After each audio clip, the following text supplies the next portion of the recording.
Oh, Cacao Lover 8x8 yung niyog. Ito yung example, oh. Dito papunta doon 8. Punta doon 8. Tapos yung Cacao 4x4. Ito yung example, oh.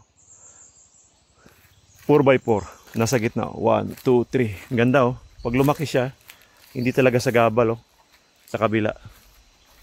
Yan. Daming bunga, oh. Tsaka, malakas talaga mamunga. Pag lumaki to, mas makakapagparami ka pa ng mga sanga. Ito rin, oh. Daming bunga, di ba? Doon, papunta doon. Yan, doon. Ito, 4x4 pa rin yan. Dito. Ito. Yan, 4x4. Saka ito, 4x4. BR25. Lakas sa munga. Ayan, idol, oh. Oh. Balit pa lang to, eh. Pabunga pa lang tayo. Ayan, oh. Oh. Hindi talaga sagabal sa isa't isa, oh. Pasok talaga ang 4x4, oh. 8x8 itong ano, yung niyog nila. Intercrop ng niyog, no? Cacao.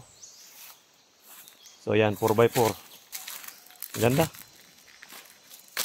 Pruning na lang, oh. Sprout removal. Yan, laki ng pads, oh.